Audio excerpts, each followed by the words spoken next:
Question number 10, question number 9 करने के बाद ये वाला क्वेश्चन तो बच्चों वाला क्वेश्चन लगने वाला है। ठीक है, हमें फाइंड करना है कि जो ये फंक्शन है, ये फंक्शन कहाँ पे लोकल मैक्सिमा होगा, कहाँ पे लोकल मिनिमा होगा और कहाँ पे पॉइंट ऑफ इन्फ्लेक्शन आएगा। ठीक है, तो निकाल दो F dash x. F dash x हमेशा की तरह निकालना होता है। इसको यू मान लो, इसको वी मान लो, तो U dash V plus V dash U करना है। इससे करो डिफरेंशिएट, हमें क्या मिलेगा, 4 इंटू में एक्स माइनस टू, पावर 4 है तो 3 हो जाएगी। यू डैश हो चुका है, इंटू वी करो, वी क्या है हमारे पास, एक्स प्लस 1 की पावर 3 प्लस वी डैश। अब इसे करो डिफरेंशिएट, तो 3 एक्स प्लस 1 की पावर 2 इंटू यू, जो कि हमारे पास क्या है, एक्स माइनस 2 की पावर 4। ओके, तो इसके बाद इसमें कुछ कॉमन आ रहा है, कॉमन निकाल लो। यहाँ पे कॉमन क्या आ रहा है, यहाँ पे x माइनस टू की पावर 3 है और यहाँ पे x माइनस टू की पावर 4 है, तो x माइनस टू की पावर 3 कॉमन आ रहा है।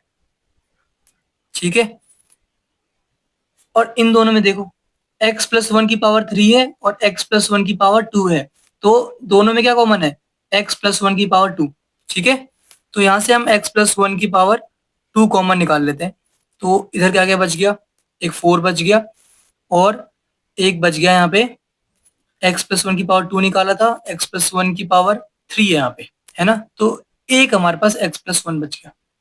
ओके, प्लस तो प्लस लिख दो, 3 है यहाँ पे, एक्स प्लस 1 की पावर 2 निकल चुकी है, एक्स माइनस 2 की पावर 4 है यहाँ पे, 3 निकल चुकी है, तो एक बच गया, मतलब एक्स माइनस 2 बच गया। ठीक है, कॉमन निकाला है सिर्फ मैंने यहाँ पे, आप भी निकाल लो, खुद निकाल लो, बेटर रहेगा। तो यहाँ से मुझे एफ डैश एक्स की वैल्यू क्या मिल रही है, थोड़ा और सिंप्लीफाई कर लो, तो ये मिल रहा है एक्स माइनस 2 की पावर 3 इंटू एक्स प्लस 1 की पावर 2। यहाँ पे क्या मिलेगा, 4 इंटू एक्स 4x प्लस 4 और 3 इंटू एक्स 3x माइनस 6, तो 4x प्लस 3x 7x हो गया और प्लस 4 माइनस 6 मतलब माइनस का 2 हो गया। ठीक है, ये मिल गई हमें एफ डैश एक्स की वैल्यू। इसके बाद क्या करना होता है, हमें पुट करना होता है F dash X equal to 0, ताकि क्रिटिकल पॉइंट हमें मिल जाए। कर दो पुट और बताओ क्या क्या वैल्यू मिलेगी एक्स की। अगर मैं इसे इक्वल टू 0 पुट करूंगा, तो एक बार इसको उधर ले जाओ, चलो मैं लिख देता हूँ, एक्स माइनस टू की पावर 3, एक्स प्लस 1 की पावर 2 और 7x माइनस 2 की पावर कुछ नहीं है, मतलब इक्वल टू 0। तो मुझे क्या क्या वैल्यू मिलेगी, पहली वैल्यू मिलेगी एक्स माइनस 2 इक्वल टू 0 और एक्स प्लस 1 इक्वल टू 0 और 7x माइनस 2 इक्वल टू 0। तो यहाँ से वैल्यू क्या मिल रही है, यहाँ से वैल्यू मिल रही है x इक्वल टू में 2, यहाँ से मिल रही है वैल्यू में x इक्वल टू में माइनस का 1 और यहाँ से मिल रही है x इक्वल टू में 2/7। ओके, ये तीन वैल्यूज हमें मिली। अब जल्दी से फर्स्ट डेरिवेटिव टेस्ट लगा दो, क्योंकि इससे ये क्वेश्चन इजी पड़ेगा, है ना। सिंपल सा हमें बस क्रिटिकल पॉइंट की वैल्यू चेक करनी है, इधर क्या है इधर क्या है ना, एफ एक्स की वैल्यू चेक करनी होती है। बहुत बार करवा चुका हूँ, तो अगर डाउट हो इसमें तो आप 6.3 देखो। ठीक है, तो जल्दी से लाइन ड्रॉ कर लो, ये हमारे पास लाइन है। ठीक है, तो यहाँ पे हमारे पास माइनस इन्फिनिटी है, यहाँ पे इन्फिनिटी है, ये रहा हमारे पास x इक्वल टू में माइनस का 1, उसके बाद हमारे पास x इक्वल टू में यहाँ पे है 2/7 और x इक्वल टू में यहाँ पे है हमारे पास 2। ठीक है, तो ये तीन क्रिटिकल पॉइंट्स हमारे पास आ चुके हैं। अब चेक करो भाई कहाँ पे क्या आने वाला है, पहले यहाँ पे चेक करते हैं। माइनस इन्फिनिटी से -1 के बीच में कोई पॉइंट ले लो, कोई सा भी, -2 ले लो, कहाँ पुट करना है, एफ डैश एक्स में, इसमें। अगर मैं x की वैल्यू -2 पुट करूंगा तो मुझे क्या मिलेगा, -2 माइनस का 4 का क्यूब, मतलब ये नेगेटिव वैल्यू मिलने वाली है। -2 + 1 -1 का स्क्वायर, ये पॉजिटिव आएगा। -2 × 7 -14 और -2 मतलब माइनस का 16, तो ये नेगेटिव आने वाली है। ये पॉजिटिव है, ये नेगेटिव है, ये नेगेटिव है, तो नेगेटिव इंटू नेगेटिव क्या होगा, पॉजिटिव होगा, तो ये ओवरऑल वैल्यू जो है पॉजिटिव होगी।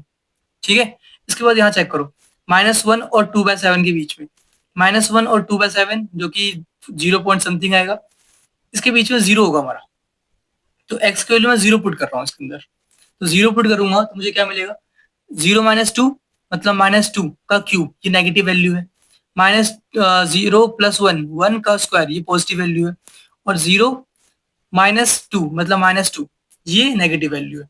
तो ये भी नेगेटिव है, ये भी नेगेटिव है, ये पॉजिटिव है। नेगेटिव इंटू नेगेटिव पॉजिटिव होता है, तो ये भी हमारा क्या आ रहा है, पॉजिटिव आ रहा है। इस इंटरवल में भी पॉजिटिव होगा हमारे पास f(x). इसके बाद यहाँ पे आ जाओ, 2/7 और 2 के बीच में कोई वैल्यू ले लो। 2/7 मतलब 0 पॉइंट कुछ हो रहा होगा ये, और 2 के बीच में हमारा 1 आएगा। 1 पुट करो इसके अंदर, तो 1 - 2 - 1 का क्यूब मतलब ये नेगेटिव आएगा। 1 + 1 2 का क्यूब, 2 का क्यूब हमारा जो भी है, सॉरी 2 का स्क्वायर 4 आएगा जो कि पॉजिटिव है। अगर मैं इसकी वैल्यू 1 पुट करूंगा इसमें, तो 7 × 1 7 - 2 5 ये पॉजिटिव है। ये पॉजिटिव वैल्यू है, ये भी पॉजिटिव है, ये नेगेटिव है, मतलब ओवरऑल वैल्यू क्या आएगी, नेगेटिव आएगी। तो यहाँ पे क्या है, नेगेटिव है। ठीक है, 2 से इन्फिनिटी के बीच में एक वैल्यू ले लो, 5 ले लो, 5 पुट करो। 5 - 2 3 का क्यूब पॉजिटिव, 5 + 1 पॉजिटिव, और 35 - 2 भी पॉजिटिव। तो यहाँ पे भी क्या आ रहा है, यहाँ पे पॉजिटिव आ रहा है।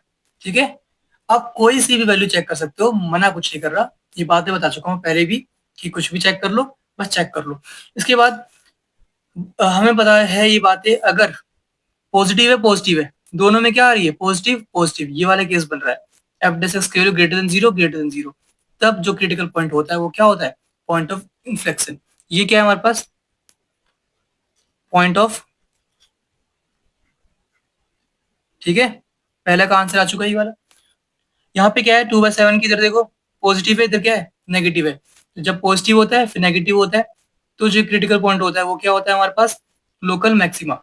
ये हमारे पास क्या है, ये पॉइंट है हमारे पास 2/7 क्या है हमारे पास, लोकल मैक्सिमा। ओके, और जब नेगेटिव होता है फिर पॉजिटिव होता है, मतलब ये वाला केस यहाँ पे हो रहा है, नेगेटिव फिर पॉजिटिव। तो यहाँ पे क्या होगा, हमारे पास लोकल मिनिमा। तो ये पॉइंट क्या है हमारे पास, x = 2 हमारा लोकल मिनिमा है। ओके, ये हमारा आंसर कंप्लीट हो गया। ठीक है।